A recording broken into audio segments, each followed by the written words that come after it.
Kristen Yesus, agama Yesus berhasil nggak melebar? Nggak, ajaran Paulus yang melebar kemana-mana. Ya enggak Nih, lah.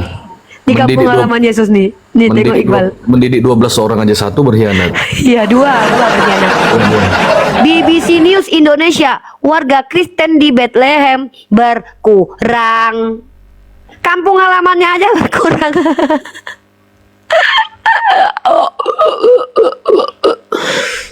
Nah, itu kinerja namanya itu. Laki-laki itu yang dibanggakan kinerjanya. Kinerja loh. Si istri-istri itu bangga kalau laki-laki itu kinerjanya bisa dibanggakan. Kalian jangan banding-bandingkan lah Nabi saya dengan Tuhan kalian. Bahas-bahas raja seks. Yang lebih tepat dikatakan raja seks itu sesuai gelarnya adalah si aku adalah aku itu. Dengan asumsi aja. Aku tunjukkan kepada kalian bagaimana Nabiku Muhammad ibnu Abdullah adalah laki-laki yang diakui oleh istrinya mampu menahan birahinya. Nggak kayak kalian otaknya sumsum aja.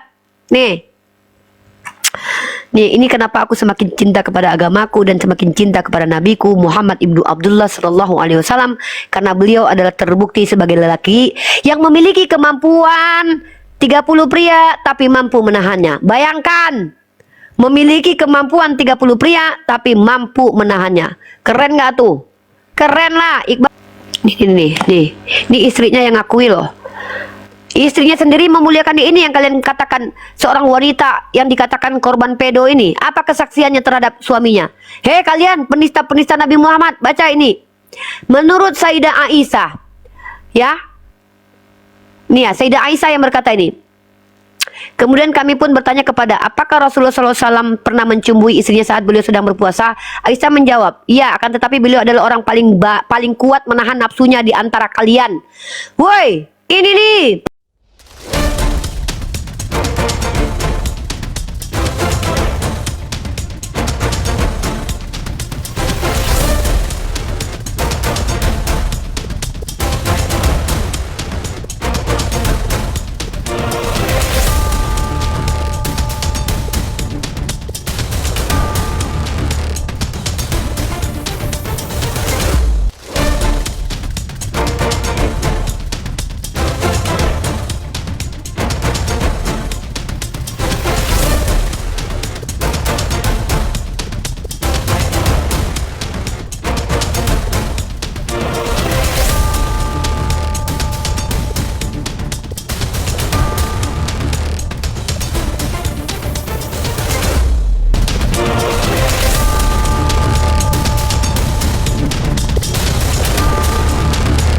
Assalamualaikum warahmatullahi wabarakatuh. Selamat datang di channel Tanya Jawab Iman, tempat di mana Islam dan Kristen bertemu dalam ruang diskusi dan debat. Di sini, setiap argumen akan diuji dengan dalil, logika, dan kejujuran berpikir. Para apologet Islam akan menjelaskan kebenaran agama Islam dengan hujah yang kuat, sementara pihak Kristen akan bertanya dan berusaha mempertahankan keyakinannya dengan cara mereka. Ini bukan sekedar diskusi dan debatan, melainkan pembelajaran iman dan logika yang membuka mata kita tentang siapa Tuhan sebenarnya dan bagaimana manusia memahami wahyunya. Nah, singkat kata, mari kita lihat video sekarang. Dia, saya tidak peduli kamu mau NU, makanya jangan kamu bikin Muhammadiyah. statement NU Muhammadiyah. Ya tidak masalah, itu hak saya. Kenapa kamu yang marah? Kamu siapa? Kenapa kamu marah saya mengambil ilmu ke orang Muhammadiyah? Kenapa kamu marah? Bukan, kamu siapa kamu saya? menjelek-jelekan NU. Kenapa kamu menjelekkan NU? Apa diksi saya? Apa memang kata kamu saya siapa? tentang NU? Memang kamu Apa tahu kata apa? saya? Apa kata saya tentang Sudahlah NU yang kamu. jelek? Tunjukkan kepada saya kapan saya menjelekkan NU dan apa kata-kata saya tentang NU. NU mengizinkan hadis doif untuk didengarkan. Guru saya Gus Wafi adalah orang NU dan itu dibenarkan oleh Gus Wafi. Di mana saya menjelekkan NU? Tunjukkan. Sebutkan diksi saya ketika saya menjelekkan NU. Barusan saya punya videonya ini. Tidak ada NU menggunakan hadis doif. Kamu tahu nggak? Hadis doif itu tidak diterima. Kenapa kamu utarakan hadis doif? Oke, kalau gitu kamu silakan Kamu debat itu sama Wafi. dengan Edi, sama aja itu. Ustadz saya Gus Wafi mengatakan bahwa di NU hadis doif itu tetap diterima sebagai hadis, tapi ada tapinya. Bukan berarti ditolak begitu saja. Kamu ini orang NU, inilah kalian orang-orang yang mengaku NU tapi justru melihatkan perilaku iblis. Masa saya pilih Muhammadiyah untuk dijadikan tempat bertanyanya saya disalahkan? Jadi saya harus jadi orang yang berkata-kata saya NU gitu. Hei, guru saya itu bernama Kiai Haji Idrus Romli. Dia dikatakan singa aswaja.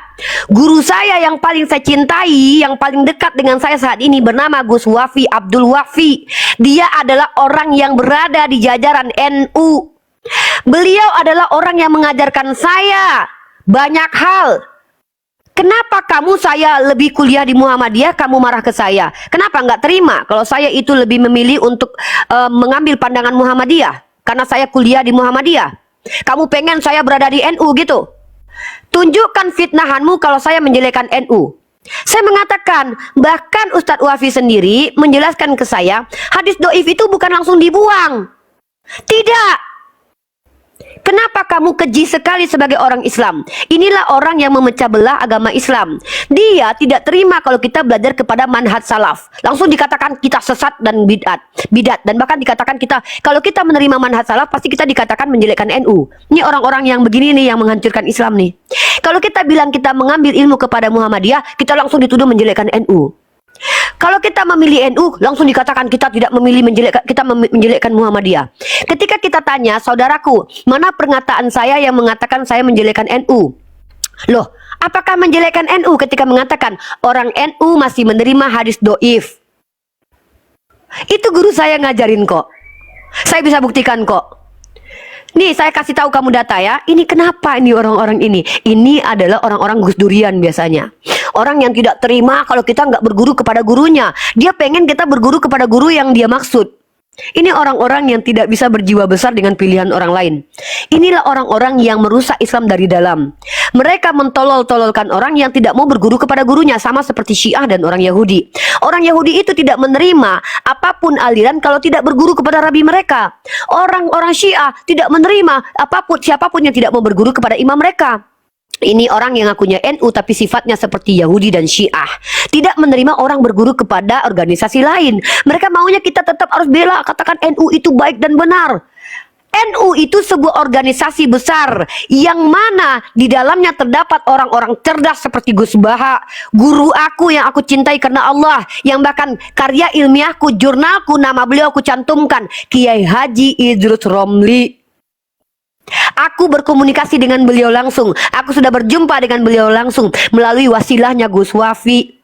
Lalu kau bilang aku menjelekkan NU. Otak kau mana, saudaraku? Ketika aku tanya, mana tunjukkan satu pun data, satu pun perkataan aku pernah menjelekkan NU. Kalau mengatakan bahwa orang NU masih berdamai dengan hadis doif, itu bukan menjelekkan, itu fakta.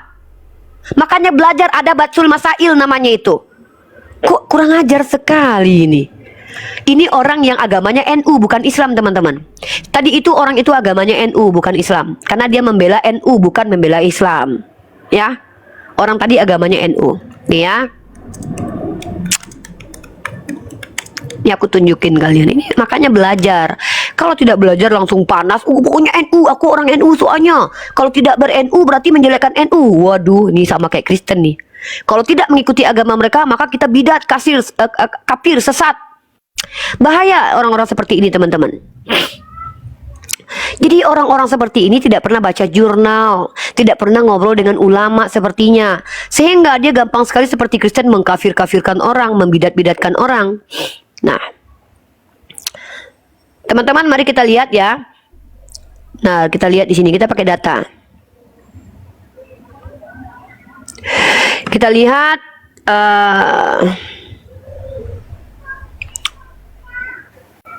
Tadi kita lihat jurnal. Aku tunjukkan jurnal aja ya. Saya tanya sama Gus Wafi. Boleh kita tanya kepada Gus Wafi. Saya sendiri pernah mendengar bahwa hadis doif itu tidak langsung ditolak begitu saja, tapi tetap diterima. Makanya hadis tentang percaya kepada sunnah ya, yang pernah dibawa sama si Kitun. Kalian tahu nggak itu? Ini sering dipakai oleh para ulama-ulama kita. Ya, aku tinggalkan dua perkara, sunnahku, ya kan? Ini hadis yang boleh dikatakan doif nih, Al-Quran dan sunnah. Makanya kamu tuh belajar. Kok kamu bukan membela Islam, kamu tuh membela NU. Agamamu bukan Islam, tapi agamamu NU. Nih ya, nih aku lihatkan nih. Dua perkara yang ditinggalkan oleh Rasulullah. Itu hadisnya mursal bahkan perkara. Makanya belajar dulu ulumul hadis. Hadis doif itu apa sih? Hadis doif itu beda dengan maudu. Dikira dia mungkin hadis doif itu hadis maudu kali ya. Ada orang banyak loh, tapi memang itu pengalaman pribadi. Dulu saya pernah teman-teman ya.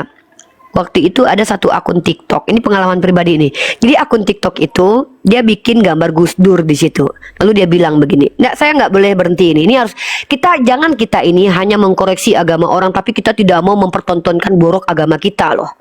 Justru kita harus bongkar borok agama kita, bukan agama ya, borok penganut agama kita, orang-orang yang membela organisasi bukan membela agama." Jadi waktu itu Gus Dur digambarkan. Lalu dia berkata bahwa Gus Dur berkata, banyak orang sekarang yang baru mualaf jadi ustadz tapi menjelek-jelekkan, menyalah-nyalahkan orang yang sudah profesor dan doktor. Kan gitu ya. Perkataan orang tersebut mewakili perkataan Gus Dur. Belum tentu itu Gus Dur yang bicara begitu. Tapi dia memakai foto Gus Dur lalu membuat caption begitu. Apa komen saya teman-teman? Kalian tahu nggak? Komen saya cuma bilang begini. Apakah profesor dan doktor tidak bisa salah? Kalian tahu yang terjadi? Saya diserang sama orang-orang yang ngakunya dari Gus Durian itu. Diserang saya. Sebelum saya debat lintas agama ini, saya sudah berada di Facebook dulu, membahas orang-orang yang menjelek-jelekkan manhaj salafi, membela NU. Orang yang menjelekkan NU, membela salafi. Oh, saya sudah berada di tengah mereka dari dulu. Sudah berpengalaman sekali saya. Makanya ketemu sama Ustadz Wafi itu, saya bilang sama Ustadz Wafi, "Ustadz, ini ada musuh yang nyata ini." Siapa? Kaum kafir. Makanya Ustadz Wafi bilang, "Uni, walaupun saya berapologet, tapi saya tidak mau berhenti untuk melawan orang-orang sesat dari kalangan Syiah dan dari kalangan Khawarij, karena saya diajarkan untuk itu." Makanya saya dengan Ustadz Wafi itu banyak belajar tentang Syiah. Bagaimana cara kita menentukan orang itu Khawarij. Orang Khawarij itu adalah orang seperti tadi itu. Yang dia serang itu saudaranya sendiri, bak busur panah. Nggak ada memikir-mikir dulu, langsung diserang. Jep, tolol kau, bodoh kau.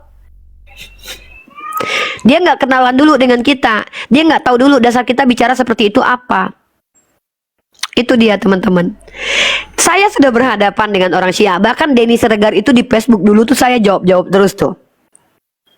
Saya sudah berhadapan dengan orang-orang dari yang ngakunya manhaj salaf, tapi kerjaannya menjelek-jelekkan Ustadz Abdul Somad, Ustadz Adi Hidayat. Dia coret itu foto Ustadz Abdul Somad. Dia ngaku dari manhaj salaf. Pengikutnya yang pakai jenggot siapa itu yang jelek-jelekin ulama? Ada tuh yang satu, saya nggak bisa sebutkan nama beliau ya. Beliau menjelekkan Ustadz ini jelek, Ustadz itu jelek, tahu-tahu ketangkoinya besok beliau yang memperlihatkan ketidakbenaran beliau. Ada itu. Loh kenapa? Tapi ingat, sebertengkar-bertengkarnya umat Islam perkara organisasi, mereka tidak pernah bertengkar tentang siapa Tuhan. Nggak ada tuh NU dengan Muhammadiyah berbeda pendapat tentang siapa Allah. Nggak ada. Tidak ada tuh NU dengan Muhammadiyah berdebat tentang siapa Rasul. Tidak ada NU dan Muhammadiyah itu berdebat tentang bagaimana Al-Quran ini kitab suci atau bukan. Bahkan saya sendiri pernah berdiskusi dengan saudara saya dari kalangan NU ketika saya di kampus. Bahkan ada di kampus Muhammadiyah itu mereka adalah orang NU. Kuliahnya di kampus Muhammadiyah. Makanya kalau jadi orang itu jangan membela organisasi, belalah agamamu. Karena NU dan Muhammadiyah dipastikan membela agama Islam. Lah kamu pengikutnya malah bela organisasinya. Orang NU dan Muhammadiyah itu bela Islam. Karena mereka itu datang dari dua orang yang mereka punya guru yang sama. Kiai Haji Ahmad Dahlan. Siapa lagi pendiri NU? Beliau itu gurunya sama. Beliau itu membela agama, bukan membela organisasinya. Lah kalian ngakunya Islam tapi yang dibela malah organisasinya. Makanya ngeri sekali orang-orang begini. Naik kok membela organisasi. Lagi pula organisasinya nggak dilecehkan kok. Kalau saya melecehkan organisasi NU, saya kurang ajar kepada guru-guru saya. Gus Wafi, guru saya itu Kiai Haji Idrus Romli, guru aneh. Tapi saya tidak mengambil ilmu kepada pondok pesantren yang dikelola oleh NU. Saya mengambil ilmu, fakultas yang saya pakai adalah yang dikelola oleh Muhammadiyah. Mindset berpikirnya apa? Hadis yang doif itu bukan ditolak, bukan ini juga, tapi untuk amalan lebih cenderung kepada hadis yang sahih.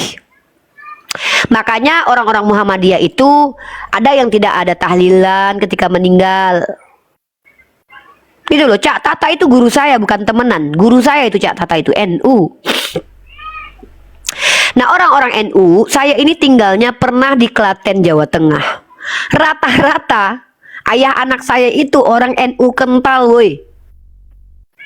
Mereka ada Barzanjinya. Ada Barzanji. Ada solawatan. Ada tahlilan. Nah, orang Muhammadiyah mayoritas tidak lakukan. Gitu loh. Apakah kita boleh memilih? Silahkan dipilih. Saya kuliah di fakultas yang dikelola Muhammadiyah. What's wrong with that? Nanti setelah ini misal saya ambil S2, ambil fakultas yang dikelola oleh NU, tidak masalah. Seandainya pun saya pergi ke Maroko, saya ngambil fakultas yang dikelola oleh Imam Malik. Paham Imam Malik? Why not? Saya nanti mungkin ke Madinah, kuliah di fakultas yang dikelola oleh ulama yang pandangannya adalah Imam Hanafi. Why not?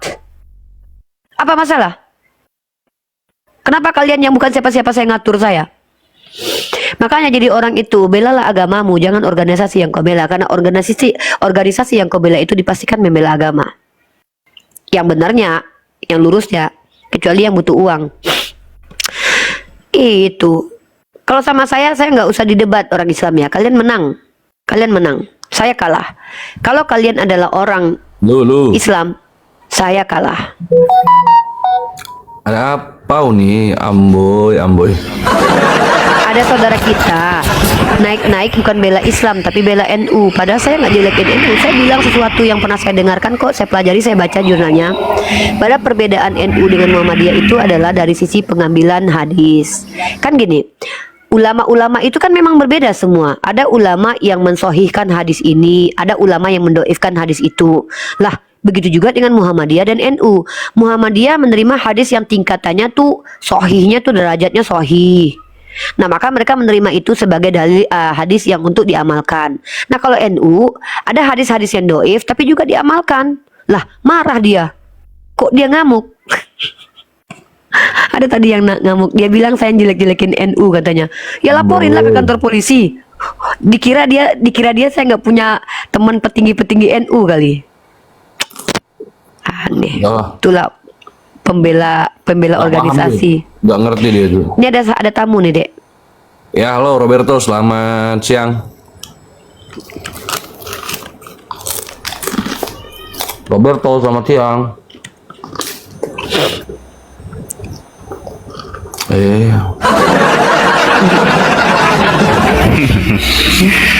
Waalaikumsalam warahmatullahi wabarakatuh, bro. Yo. Ini Ada tadi ada yang masuk itu namanya taksos, siapa namanya? Kayak orang pemecah bala sekali tuh, kurang Saya kasih aja. data ya, saya kasih data omongan saya tadi ya. Nih. Saya kasih data ya. Nih. Saya ambil ini dari jurnal ya. Jadi kau kalau ngamuk-ngamuk sama aku, kau ngamuk aja nih sama pembuat jurnalnya nih. Nih ya. Ini jurnal dari Kajian Hadis dalam Pandangan Nahdlatul Ulama oleh Irhamni Aulia Laila, Universitas Islam Negeri Sunan Kalijaga. Ya, apa kata beliau yang penulis ini? Nih. Jadi kalau kamu itu belajar, tentulah kamu nggak langsung emosian kayak Oten. Nih, hadis dalam pandangan Nahdlatul Ulama. NU dalam menggunakan hadis Nabi tidak memiliki kriteria tertentu tentang hadis yang dijadikan sebagai hujah. Tuh. Nah, berbeda dengan organisasi pembaru. Namun, yang jelas berbeda dengan organisasi pembaru lainnya yang memakai jargon kembali kepada Al-Quran dan As-Sunnah. Tentunya akan memiliki kriteria-kriteria sendiri dalam penetapan hadis yang bisa dijadikan sebagai hujah dan atau tidak bisa digunakan sebagai hujah. Nih, kau baca jurnal. Nih, kau kalau menentang, makanya belajar dulu. Jangan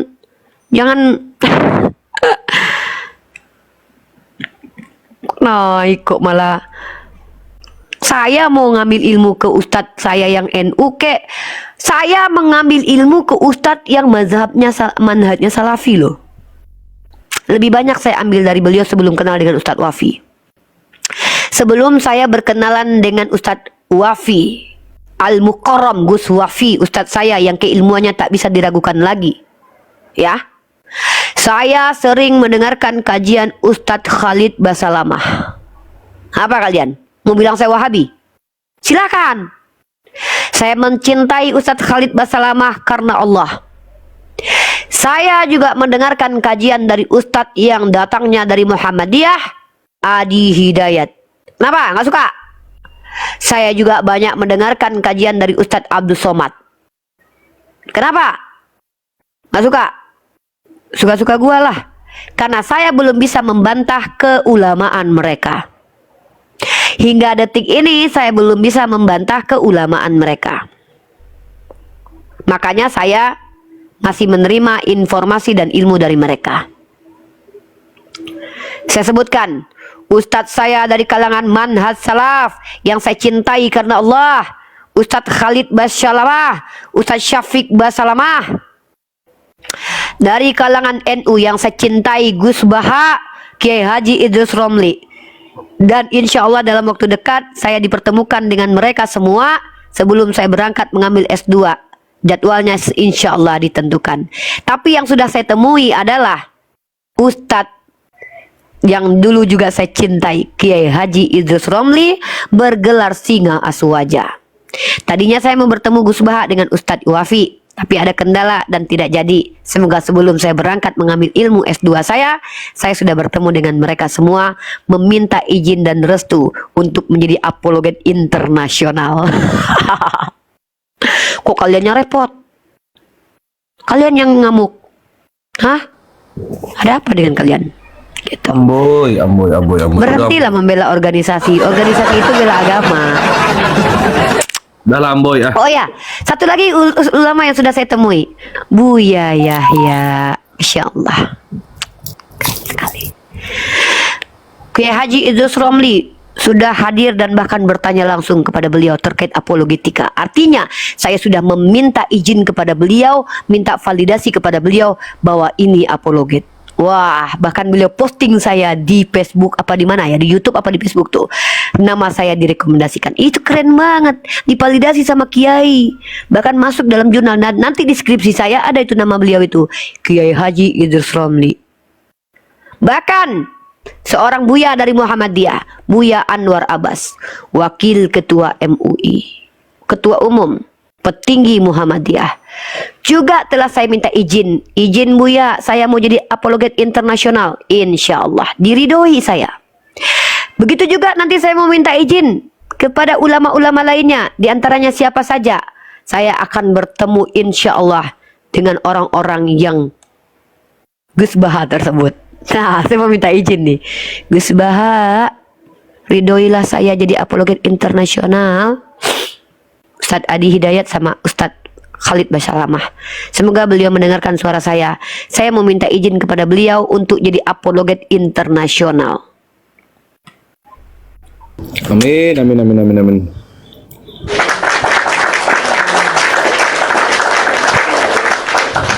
Aku nggak nyimak tadi Uni. Ada yang naik, kamu menjelekkan NU, bodoh kamu, katanya lah. Kapan saya menjelekkan NU? Saya membaca jurnal kok. Gila. TGB Lombok siapa? TGB itu apa? TGB? Enggak, saya tuh ustadz yang saya sering belajar, bukan ustadz yang terkenal. Kalau ustadz yang terkenal, saya nggak semuanya saya pelajari. Saya itu merujuk kepada ustadz yang saya dengarkan kajiannya. Siapa mereka? Pertama sekali saya mulai hijrah ke agama Islam, maksudnya hijrah mencintai agama dan sampai tertarik untuk mendalami Islam itu. Nama-nama yang ada di otak saya itu Ustadz Abdul Somad, Ustadz Adi Hidayat, Ustadz Khalid Basalamah, Buya Yahya, Gus Baha, Kiai Haji Idrus Romli, 6 itu doang. Syafiq Basalamah. Nah, dari apologetiknya itu saya sering dengarkan kajian dari Syekh Ahmed Dedat, Zakir Naik. Nah, kalau Pak Dondi itu guru langsung itu. Guru langsung itu, satu grup kita. Bahkan dengan ustadz-ustadz besar pun kita sebenarnya satu grup. Cuma kita nggak mau sombong aja. Sebenarnya kita satu grup sama mereka. Cuma kita nggak mau sombong aja. Iya, karena ngapain kita nyombong-nyombongin diri? Nggak penting, kita ini bukan siapa-siapa. Biarkan mereka yang memuji kita. Wah, kalau dia bilang, Uni Rifa ternyata cerdas, itu bukan kita yang bilang, tapi mereka yang bilang. Gitu. NU Muhammadiyah kita sama orang-orang selamat. NU Muhammadiyah semua muslim. Bahkan saya termasuk orang yang, nih, mungkin kalian bilang saya ekstrim nih. Ada orang ngakunya Syiah, tapi dia tidak pernah menampakkan keingkarannya di hadapan saya. Namanya Ustadz Faisal itu. Kalau dia mengajarkan ilmu pengetahuan ke saya dan itu ada dalilnya, kenapa saya tolak? Kecuali saya sudah pernah mendengarkan beliau menghujat sahabat Rasulullah, menghina Sayyidah Aisyah, dan mengatakan bahwa ulama ini botol, maka saya tinggalkan. Makanya tidak semua ustadz manhaj salaf itu saya terima. Ada salah satu, dua ustadz tuh yang saya masih ingat wajahnya nih. Nah, saya ingat wajahnya dua orang ini. Beliau mengatakan ustadz ini tolol dan bodoh. Waduh, nggak bisa ini diterima sebagai ustadz. Ustadz itu bukan mentolol-tololkan orang. Ustadz tersebut menunjukkan kriteria orang tolol boleh, tapi bukan menunjuk bahwa orang itu tolol, nggak boleh. Karena itu sudah bicara dengan hawa nafsu. Lihat, tapi saya tidak berkiblat kepada Gus Miftah ya. Miftah bagi saya tidak ustadz. Saya tidak menganggap Miftah itu sebagai ustadz. Saya menganggap Miftah itu motivator para lonte-lonte. Dia motivator para lonte-lonte. Kenapa dia mendatangi lonte-lonte untuk dimotivasi agar benar? Jadi saya menganggap bahwa Miftah bukan ustadz bagi saya. Mohon maaf ya bagi kalian pengikut Gus Miftah ya. Karena bagi saya dia motivator para lonte-lonte. Bismillahirrahmanirrahim. Karena Miftah itu sering memotivasi lonte-lonte untuk tobat. Jadi dia motivator lonte-lonte. Maaf ya, kita berbeda kan nggak apa-apa, tapi saya nggak jelek-jelekin Miftah kok. Bagi saya Miftah adalah manusia yang pinter, cerdas. Ya, tapi dia bukan ustadz bagi saya, karena bagi saya ulama adalah mereka yang berilmu dan mengamalkannya. Gitu. Uni jangan terlalu melebar, nanti ada yang framing. Kenapa kalian takut sekali dengan framingan? Apa yang perlu kita takut dengan fitnahan? Sayyidah Aisyah Ummul Mukminin, istri Nabi tercinta kita, Muhammad ibnu Abdullah sallallahu alaihi wasallam, dikatakan sebagai apa? Sebagai orang yang melakukan apa? Maka turunlah surah An-Nur untuk membela kemuliaan beliau. Kenapa takut? Takut menyampaikan apa yang benar, apa yang fakta, supaya kita apa? Nanti di framing Oten, ngapain? Oten kita ngomong bener aja disalah-salahin. Ngapain takut sama Oten? Kata Allah dalam Al-Quran, mereka kaum kafir itu tidak mampu melakukan apapun kepada kita. Nggak mampu mereka itu. Mau memframing saya, nggak mampu memframing Ustadz Abdul Somad. Tidak meninggal. Ketika mereka menuduh Ustadz Abdul Somad menghujat agama mereka, apakah beliau ditinggalkan oleh umat Islam? Tidak. Gitu. Gitu loh. Saya ini bukan orang yang membela organisasi. Kalau ada kawan saya Muhammadiyah lalu dia sesat, saya sesatkan. Kalian pikir nggak ada itu? Kalian pikir nggak ada dosen saya yang saya katakan salah? Ada dosen saya yang mengatakan semua nabi itu adalah orang Arab. Loh, itu statement yang harus dibuktikan.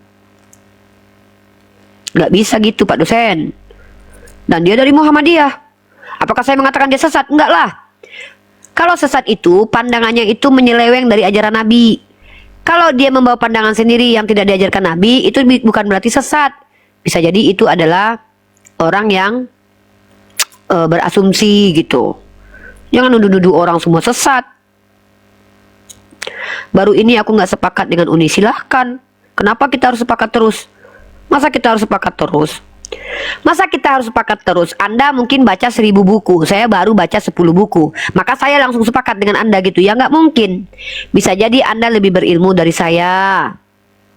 Bagaimana mungkin saya bisa sepakat-sepakat aja sama orang? Nggak mungkin lah. Itu keniscayaan itu. Perbedaan itu adalah sunnatullah. Nah itu yang menguji kita. Gimana kalau kita berbeda pandangan, masihkah sama seperti Rasulullah itu? Ketika Rasulullah SAW memindahkan kiblat, makanya baca Al-Quran itu, Quran surah Al-Baqarah.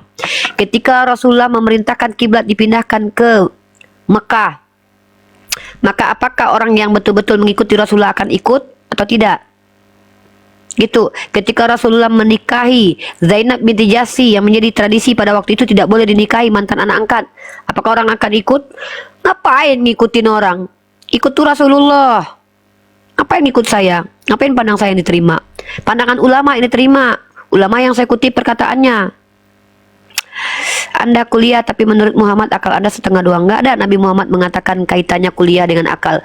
Kuliah itu adalah metode mencari ilmu. Sementara akal itu adalah kemampuan berpikir. Apakah kemampuan berpikir manusia itu lebih rendah dari laki-laki? Tidak. Tetapi perempuan itu dibatasi dengan perasaannya. Karena perempuan itu lebih banyak menggunakan perasaannya. Karena perempuan kata-katanya tidak bisa dijadikan saksi di pengadilan. Karena kalau dia memberikan kesaksian dari pengadilan, kalau yang dihukum adalah anaknya, yang dihukum adalah suaminya, yang dihukum karib terdekatnya, maka dia bisa menggunakan perasaannya. Dan pada saat itu dia bisa saja mungkin berbohong pada waktu itu. Itulah perempuan. Perempuan itu berbicara dengan perasaan. Dia rela mati demi anaknya, bahkan jual ginjal pun rela demi anaknya. Lalu ketika anaknya ditangkap polisi, lalu dia Ibu, apakah kamu betul-betul melihat anakmu membunuh? Mustahil si ibu itu akan jujur mengatakan, iya anak saya, matikan saja, dia salah. Karena dia seorang ibu, tetap akan ada sisi bohongnya di situ. Begitu. Yang ada itu di Kristen, perempuan tidak boleh mengajar. Nah, ini baru kita tanyain, kenapa perempuan di Kristen tidak boleh mengajar? Karena ternyata menurut Paulus, perempuan itu telah berdosa, bukan Adam yang salah. Maka perempuan itu sejak semula sama Tuhan kalian itu sudah dihinakan. Makanya kalau perempuan melahirkan itu berdosa dan najis. Perempuan datang bulan najis. Bahkan perempuan yang datang bulan, apa yang dipegangnya tuh jadi najis. Ngeri sekali kedudukan perempuan di agama kalian, di mata Tuhan kalian. Di mata Tuhan kalian yang berbentuk roh dan berbentuk manusia itu. Kalau kedudukan kami perempuan muslimah, jelas Nabi kami mengajarkan. Ulama besar adalah istri beliau. Siapa dia? Sayyidah Aisyah, yang meriwayatkan 2000 hadis, menjadi tempat bertanya para ulama lainnya. Wah, ulama beliau. Dan menjadi entrepreneur atau berbisnis, istri pertama Rasulullah SAW, Sayyidah Khadijah. Gitu. Jadi kenapa kalian harus sama dengan saya? Nggak boleh. Masa kita harus sama terus? Kalau saya salah, kalian masuk ikut jurang gitu. Aneh kalian ini. Makanya orang Islam itu tidak boleh taklid buta. Mentang-mentang cinta sama Ustadz Hadi Hidayat, kalau Ustadz Hadi Hidayat salah dibenerin gitu. Begitu cara kalian berguru.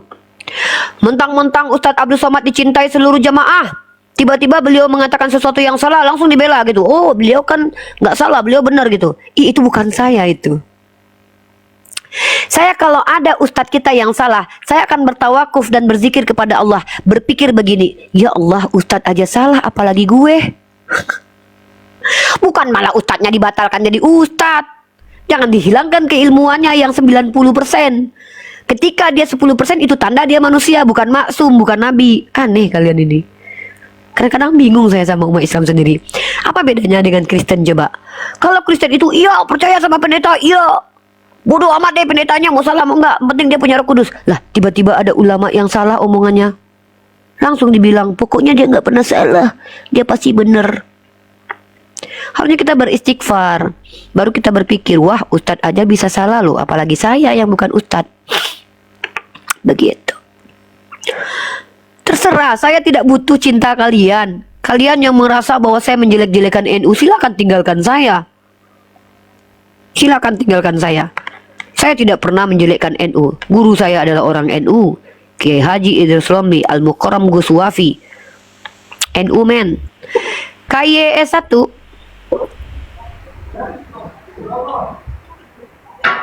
Kenapa harus takut berkata benar, teman-teman?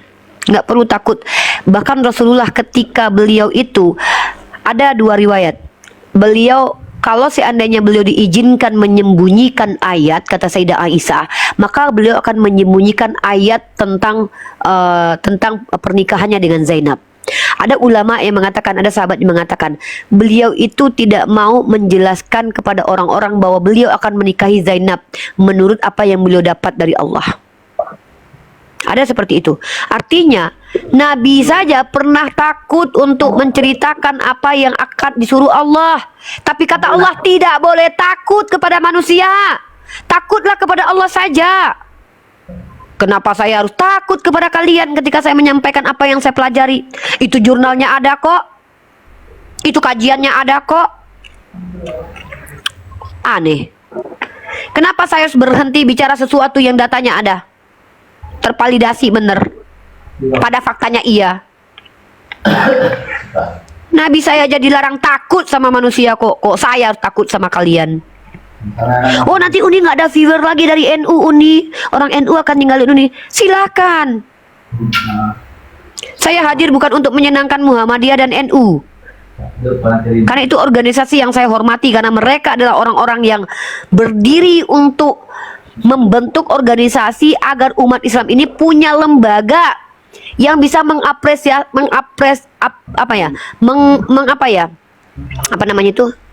untuk mengadu gitu loh. Malah mengagamakan organisasi kamu. Pendiri organisasimu aja membela agama, kok kamu malah pengikutnya malah membela organisasi. Boneka pisang, Muhammad dikatakan Raja Seks menurut Rashid APII, mohon penjelasannya. Oke, saya jawab. Nabi Muhammad itu tidak pernah bergelar Raja Seks. Yang pernah bergelar raja di atas segala raja adalah manusia yang berkulub di hari ke-8 dibuang, yang bertato di pahanya, King of the King. Nabi Muhammad tidak pernah digelari oleh Allah sebagai Raja Seks. Menurut Rashid dan Edis, Nabi Muhammad dikatakan Raja Seks karena beliau memiliki kekuatan 30 pria. Pertanyaannya, mana lebih raja? Laki-laki yang berpenis memiliki kekuatan 30 pria daripada laki-laki berpenis memiliki kekuatan 100% Tuhan. Secara logika, torpedo siapa yang lebih kuat? Jawab jujur. Maka siapakah yang berhak dikatakan raja di atas segala raja, termasuk Raja Seks? Ketar-ketir kan kalian jawab? Dijawab Nabi Muhammad, wah diakui Tuhannya impoten. Dijawab Yesus, ketahuan Tuhannya yang Raja Seks. Kalau saya bangga Nabi saya itu memiliki kekuatan, hanya menjadi Nabi saja terbukti kenabiannya dengan dia mampu membahagiakan semua istrinya. Tapi ada orang punya penis, disunat pula, punya kekuatan 100% Tuhan, naik keledai aja dibantuin. Ini yang dibanggakan. Ketombak langsung mati. Nabi gue dong, berperang gak mati-mati, diracun gak mati-mati, punya istri banyak ternafkahi. Lah ini laki-laki punya kekuatan 100% Tuhan, gak pernah kerja, mau naik keledai minta-minta. Gimana dong? Mana itu hinaan atau pujian? Ayo. Ketika ada seorang nabi mampu membahagiakan istri-istrinya dan istri-istrinya mencintai dia, ini sebuah hinaan kah? Mungkin bagi kalian penis yang lunglai adalah pujian, penis yang tak terpakai adalah pujian. Bagi kalian adalah penis yang perkasa adalah sebuah hinaan terhadap laki-laki. Terbalik bro, terbalik. Kau bilang sama bapakmu dulu, Pak, bapak impoten kalau nggak digampar kau. Tapi kau bilang dulu bapak kau yang impoten, misalnya bapak perkasa sekali, gue dong, nah gitu kata dia. Nggak ada secara naluri ya manusia dikatakan impoten itu adalah pujian, karena impoten itu adalah cacat gitu. Mana ada laki-laki dikatain impoten bangga, apalagi laki-laki itu memiliki kekuatan 100% Tuhan. Tangannya kuat, mana lebih kuat, tangan Yesus atau tangan Nabi Muhammad? Kristen serentak menjawab, tangan Yesus. Mana lebih kuat, kaki Nabi Muhammad, kaki Yesus? Kaki Yesus. Mana lebih cerdas, otaknya Nabi Muhammad atau otak Yesus? Otaknya Yesus. Mana lebih kuat, alat vitalnya Nabi Muhammad atau alat vitalnya Yesus? Jadi begini Rifa, Tuhan kami tidak datang untuk menggunakannya. Jadi begini Rifa, jadinya begini Rifa. Begini. Nih ya, kalian tidak usah membandingkan Tuhan kalian dengan Tuhan saya, nggak level ya. Mari kita bandingkan Tuhan kalian dengan Nabi saya nih. Ya, kemarin saya sudah buktikan. Coba kalian lihat nih, gelar Nabi Muhammad saya sampaikan, saya nyanyikan buat kalian. Nih, sorry ya, ini bukan menghina nih, tapi ini fakta. 20 gelar Nabi Muhammad saya bacakan. Ya, saya nyanyikan buat kalian ya. Kemarin saya menyanyikan Asmaul Husna, saya nyanyikan gelar Rasulullah SAW. Al-Amin. Nih ya, ini gelar Nabi Muhammad nih. Al-Amin dipercaya, Al-Hashir pembangkit, Al-Aqib Nabi pendutup, Al-Mutawakkil orang yang berserah diri, Al-Mahi penghapus, Al-Mahamma peperangan dan penakluk, Al-Fatih sang penakluk, Al-Bashir pembawa kabar gembira. Ini kan, ayo kita ke Yesus. Al-kabur, al-dikubur, al-lapar, al-ditombak, al-mati, al-diseret, al-penakut, al-kabur. Cocok nggak? Kalau Nabi saya jelas. Al-Amin yang dapat dipercaya. Yesus. Maaf, saya nggak bisa percaya Yesus. Ketika 3 kali Yesus mem-PHP, ada tertulis demikian. Di mana Yesus? Di kitab para nabi. Mana ayatnya? Ditemukan nggak ada. Sekarang waduh bahaya nih. Ada lagi tertulis bahwa hari ini juga kau bersamaku di Firdaus. Hari itu kau kemana Yesus? Masuk ke alam maut. Jadi kau ke Firdaus nggak Yesus? Nggak ada dalilnya. Bahaya. Apalagi yang dikatakan Yesus, tidak ada yang sampai kepada Bapa kecuali melalui aku. Henok, Elia, gimana kabarnya Yesus? Nggak ada yang bisa jawab. Ini bisa dikatakan orang yang dapat dipercaya. Ketika Yesus berkata bahwa tidak mungkin pohon baik berbuah buruk dan pohon buruk berbuah baik, tiba-tiba dia pilih pohon buruk berbuah baik. Bisa dipercaya itu? Maka tidak bisa dia katakan dia Al-Amin. Al-Hashir pembangkit.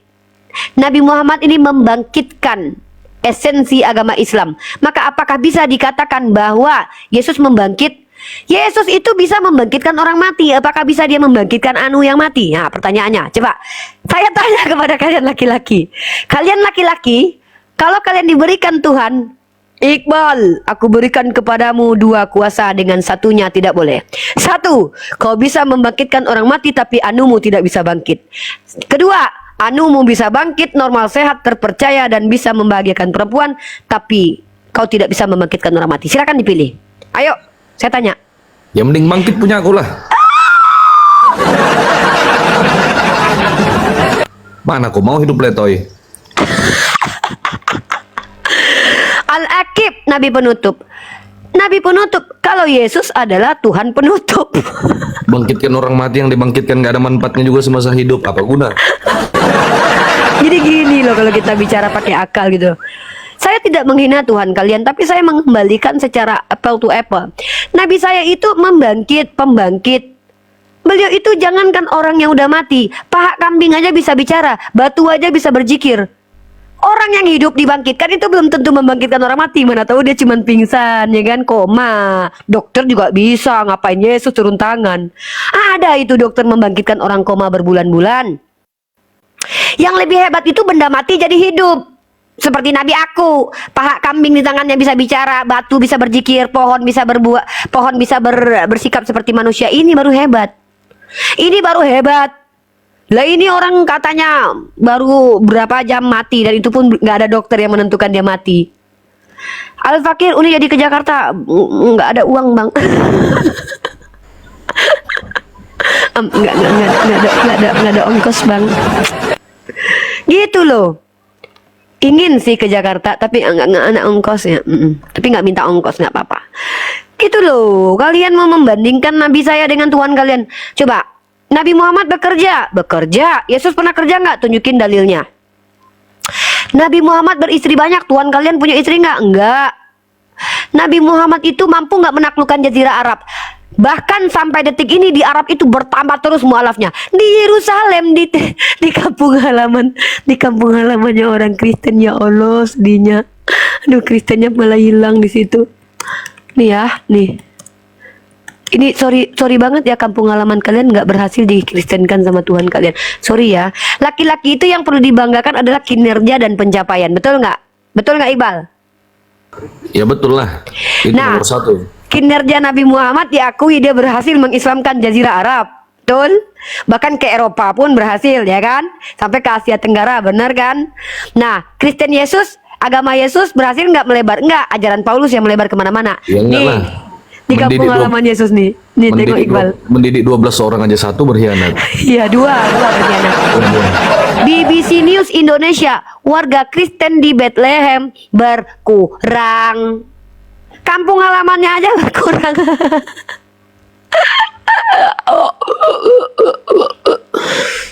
Nah, itu kinerja namanya itu. Laki-laki itu yang dibanggakan kinerjanya.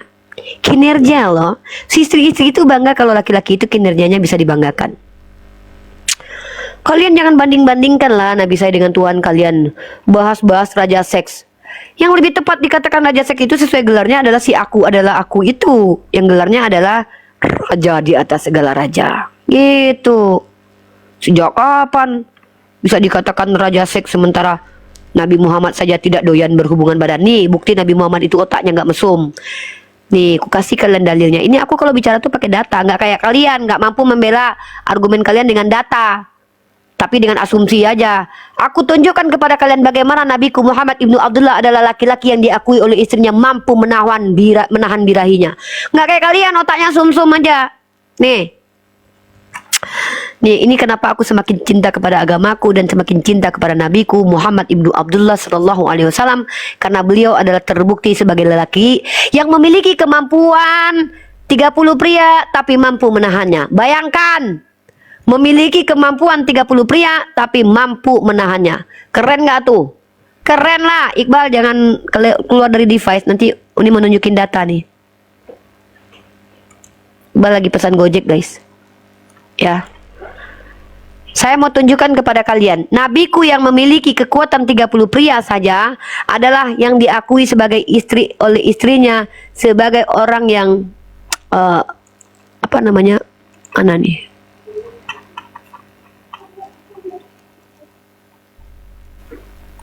Nih. Dia mana nih hadisnya?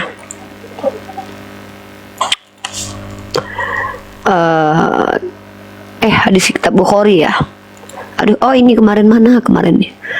Hadis itu udah kutemukan kemarin. Kata Sayyidah Aisyah, Nabi Muhammad adalah orang yang paling mampu menahan hawa nafsunya. Istrinya yang bilang loh, istrinya yang tahu lah.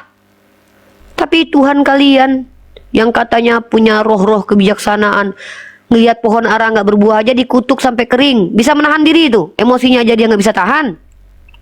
Kayak gitu yang bisa dikatakan menahan. Karena kalian nggak punya informasi tentang Yesus waktu dia produktif umurnya. Mana lah ini?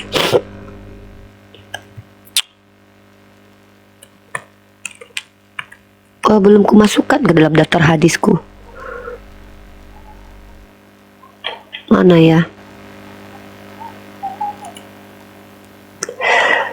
Waduh. Berarti ini belum kutambah ya hadisnya kemarin. Ini yang membuat aku semakin bangga kepada Nabiku sallallahu alaihi wasallam. Nih. Ini istrinya yang akui loh. Istrinya sendiri memuliakan dia. Ini yang kalian katakan seorang wanita yang dikatakan korban pedo ini. Apa kesaksiannya terhadap suaminya? Hei kalian penista-penista Nabi Muhammad, baca ini. Menurut Sayyidah Aisyah, ya. Nih ya, Sayyidah Aisyah yang berkata ini. Kemudian kami pun bertanya kepada, apakah Rasulullah SAW pernah mencumbuhi istrinya saat beliau sedang berpuasa? Aisyah menjawab, iya, akan tetapi beliau adalah orang paling kuat menahan nafsunya di antara kalian. Woi, ini nih pernyataan Sayyidah Aisyah terhadap suaminya. Bukan kayak kalian otaknya mesum.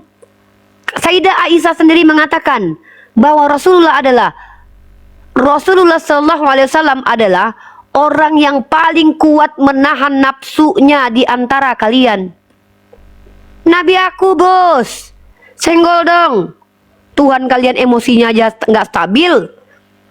Lapar dia ketemu pohon ara, tidak berbuah padahal memang belum musimnya. Apa yang dilakukan Tuhan kalian? Dikutuk sampai kering. Kebayang nggak kalau ada misalnya dia bernafsu pengen meniduri perempuan tuh nggak mau, dikeringkan itu perempuan. Kebayang nggak itu orang-orang kayak gitu? Orang yang tidak bisa menahan amarahnya, otomatis dia tidak mampu menahan hawa nafsunya. Karena amarah itu sebagian dari hawa nafsu.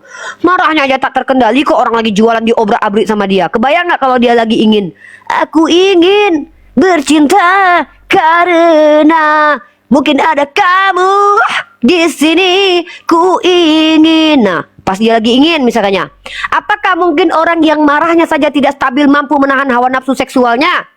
Kalian mungkin tidak mengatakan, Tuhan kami tidak pernah berhubungan seksual. Ya karena kalian tidak tahu kehidupannya sepanjang kehidupannya. Karena kalian hanya tahu hidupnya cuma 3 tahun doang. Bisa kalian membuktikan kalau dia tidak pernah berhubungan seksual di umurnya produktif 20, 25, 23? Bisa buktikan? Nggak bisa. Gitu loh. Boneka pisang pantas cabuli anak kecil juga. Bayangkan 9 tahun loh. Sejak kapan Nabi Muhammad pernah mencabuli anak kecil? Mencabuli itu artinya berbuat vulgar kepada yang bukan miliknya. Meniduri istri itu bukan buat cabul. Mungkin di agamamu kalau... Nah, yang cabul itu adalah ada Tuhan memecahkan perawan bini orang dari dalam sebadan badan, bukan dengan burungnya, tapi dengan badannya. Itu baru cabul Tuhan tuh. Tuhan merasai keluar dari vagina. Itu cabul. Tuhan yang ingin melihat bijinya perempuan lalu keluar dari perempuan itu cabul tuh. Biji mamanya dilihat. Tuhan yang cabul begitu tuh. Masa Tuhan yang cabul adalah Tuhan yang mengumpamakan perjinahan. Tuhan yang berbicara ke depan manusia membawa kelamin tuh. Contoh, ada perempuan bernama Ohola Oholiba, di situ susunya dijamah-jamah. Nah, bahkan diakui kitab kalian tuh cabul, bukan menurut aku. Nih. Tuh ya, bukan kata aku. Kalau yang cabul itu Tuhan, berarti boleh gitu. Tuhan yang suruh. Kalau dia perawan, ambil bagimu. Kalau dia udah sudah tidak perawan alias bolong, bunuh. Tuhan macam mana ini yang mengajarkan kepada orang yang berperang, hei kalian yang berperang, kalau kalian menemukan perempuan yang masih virgin, ambil buat kalian, kasih upetinya buat aku. Tapi nanti kalau yang tidak perawan kalian bunuh ya. Pertanyaannya, bagaimana tutorial membedakan mana perawan mana tidak? Dikangkangin dulu. Wah, lubangnya udah nggak ada lagi selaput darah, bunuh. Wah, lubangnya gitu, atau dicolok dulu, ditusuk dulu. Begitu cara membedakannya. Nah, ini Tuhan yang cabul kalau menurut aku. Nah, ini ya. Nih, bukan aku yang bilang. Bukan aku yang bilang, tapi orang-orang Kristen sendiri yang mengatakan kitab ini vulgar, bukan Unirifa. Nih,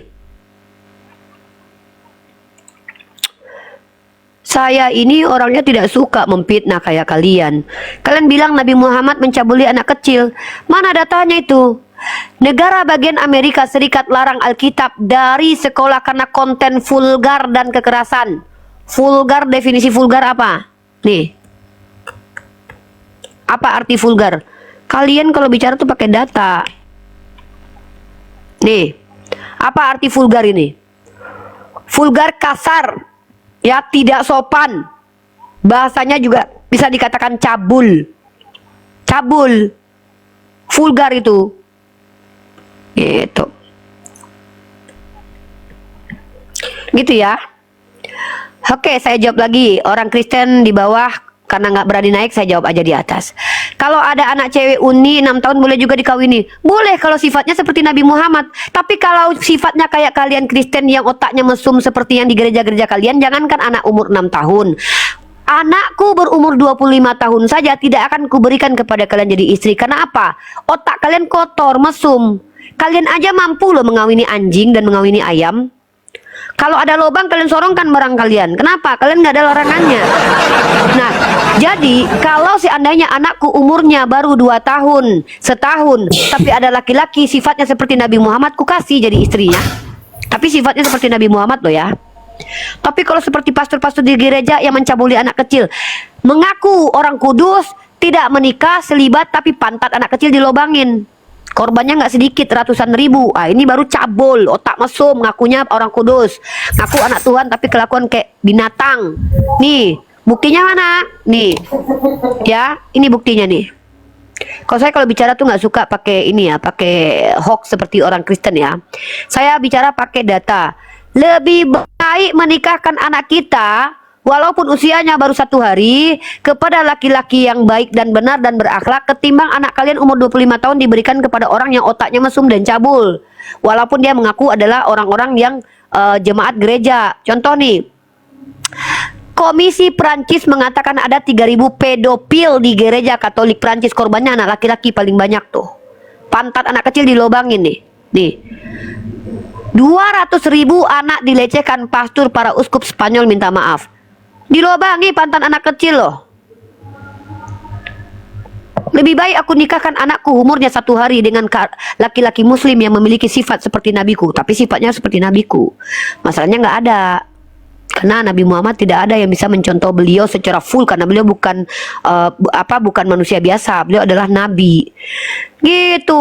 Mana mau aku. Jangankan anakku usia 6 tahun, anakku umur 25 tahun aja nggak aku izinkan nikah dengan orang Kristen. Berpenyakit nanti. Kulupnya itu berpenyakit, jorok, nggak pernah mandi. Nabiku orangnya bersih, suka pakai wangi-wangian, memuaskan istrinya, membahagiakan istrinya. Bahkan istrinya yang dituduh pedofil sama orang Kristen mengakui bahwa orang yang paling bisa menahan hawa nafsunya adalah suaminya sendiri. Dia yang merasakan, jadi dia berhak mengatakan, kalian ayam aja kalian sosor, burung kalian ke ayam. Kalau ada babi sebelum kalian makan, mungkin kalian pakai dulu lubang babi itu mungkin. Nauzubillah min zalik. Ih, parah kalian. Bagaimana mungkin orang yang temperamental bisa menahan hawa nafsunya? Orang ketika lihat orang lagi jualan aja diobrak-abrik sama dia, pohon ara aja yang berbuah dikutuk sampai kering. Coba lah bayangkan kalau dia lagi kepengen itu. Kalau dia lagi kepengen, kira-kira perempuan nggak mau sama dia, oh dikutuk sampai kering itu perempuan, lisui langsung perempuan itu. Sedot darahmu katanya. Aku Tuhan ini katanya. Kok nggak mau melayani aku? Nggak mau Tuhan, takut torpedonya besar sekali. Oke, kukutuk kok jadi batu. Takut kita. Orang lapar aja, hawa nafsu makannya aja ketika tidak terpenuhi dia ngamuk. Hawa kemarahannya aja tak terpenuhi dia ngamuk. Apalagi hawa itunya. Ngeri kita. Karena laki-laki yang temperamen, yang tidak mampu menahan emosinya, maka laki-laki ini biasanya maniak dalam seksual. Nabiku, hawa nafsu seksualnya aja dia bisa menahan, apalagi amarahnya. Dia mengajarkan kepada kami, la taghdab walakal jannah, la taghdab walakal jannah. Janganlah marah, surga bagimu. Nabiku adalah orang yang paling tidak sering marah. Nabiku Muhammad ibnu Abdullah. Secara psikologis kalau orang yang temperamen, pasti itu kalau dalam ranjang itu, wah, tepak. Habis itu perempuan, biru-biru perempuan pagi-pagi itu. Ih, pohon ara aja dikutuk coba. Kebayang nggak kalian? Ada laki-laki ya kan? Saya lapar saya. Ada rendang nggak Rifa? Nggak ada rendang bang. Ini bukan musim saya lagi jualan rendang bang. Karena saya lapar dan ini bukan musim jual rendang. Karena tidak ada rendang, saya kutuk kamu jadi kering. Mengeringsut. Apa mungkin laki-laki ini ketika pengen menyalurkan hasrat seksualnya lalu perempuan menolak, dia akan, oh ya udah kamu nggak mau, aku sabar deh. Nggak mungkin. Nggak mungkin lah. Nggak mungkin laki-laki begini. Saya lagi kepengen katanya. Nggak mau bang. Oh, saya mau kau tolak. Drop. Dikutuk jadi tidak bisa bergerak. Sampai sobek sampai ke mulut. Bagaimana mungkin seorang laki-laki bernama Muhammad ibnu Abdullah, istrinya saja yang dituduh korban pedofil saja mengatakan, suamiku adalah orang yang paling mampu menahan hawa nafsunya, lalu dikatakan sebagai maniak seks, sebagai raja seks? Gak mungkin. Tidak mungkin orang yang seperti ini bersikap maniak seksual. Maka kalau orang Kristen mengatakan, Tuhan kami tidak pernah berhubungan seks, buktikan. Kalian tahu kehidupannya selama 20 tahun, 18 tahun. Apakah ada tertulis Yesus mengatakan, aku tidak doyan perempuan? Apakah ada tertulis pernyataan bahwa kelaminku tidak mampu ereksi? Ada tertulis begitu. Justru kalian sendiri mengklaim bahwa dia 100% human being. 100% human being itu have tentang seksual itu produktif. Itu 100% manusia tuh. Jangankan memiliki kekuatan 100% Tuhan, memiliki kekuatan 100% manusia saja, itu barang torpedo nggak mungkin letoy. Jangan kalian memfitnah orang yang normal, kalian bilang cacat. Jangan kalian menghina Nabi Muhammad dengan pujian kepada beliau. Pujian kepada Nabi itu adalah orang yang mampu memiliki kekuatan 30 pria. Apakah itu hinaan? Lalu bagaimana dengan laki-laki yang memiliki alat vital yang kekuatannya 100% Tuhan? Kaki mana yang lebih kuat? Kaki Yesus atau kaki Nabi Muhammad? Kakinya Yesus. Tangan siapa yang lebih kuat? Tangannya Nabi Muhammad, tangannya Yesus? Tangannya Yesus. Anu siapa yang lebih kuat? Anunya Nabi atau anunya Tuhan? Jadi begini ceritanya. Dia datang tidak ingin anu-anu. Panjang kali lebar jawabannya. Jangan kalian menghujat Nabiku Muhammad ibnu Abdullah, karena hujatan itu adalah pujian bagi beliau. Kalian katakan beliau adalah orang yang perkasa. Ya memang betul beliau perkasa. Apakah kalian mau mengatakan bahwa Tuhan kalian tidak perkasa dan faktanya memang kalian akui bahwa Yesus itu manusia yang tidak perkasa? Yang lebih mengerikan yang saya tidak masuk akal sampai detik ini, masa Yesus naik keledai aja dibantuin? Naik keledai loh. Keledai itu ukurannya berapa sih? Kalau naik kuda dibantuin masih mending, kan tinggi ya. Keledai loh. Apa kalian mau mengatakan bahwa ini Tuhan yang benar? Memiliki kekuatan 100% Tuhan. Naik keledai aja dibantuin. Ayolah. Alhamdulillah, diskusi ini mengingatkan kita bahwa perbedaan bukan alasan untuk bermusuhan, tetapi kesempatan untuk saling memahami. Kita boleh berbeda dalam keyakinan, tetapi semua manusia sama dalam pencarian akan kebenaran dan kedamaian. Semoga diskusi ini membuka hati, meluruskan pandangan, dan menguatkan iman kita untuk terus belajar tanpa merasa paling benar sendiri. Jika ada hal yang menurutmu menarik, menantang, atau mungkin bertentangan dengan pandanganmu, sampaikanlah dengan cara yang baik dan beradab di kolom komentar. Karena sesungguhnya, adab dalam komentar adalah cerminan dari keimanan seseorang. Terima kasih telah menyimak sampai akhir. Semoga Allah memberi petunjuk kepada siapapun yang sungguh-sungguh mencari kebenaran. Sampai ketemu lagi dan tunggu video selanjutnya diskusi dan debat apologetik Islam dengan oknum Kristen lainnya. Assalamualaikum warahmatullahi wabarakatuh.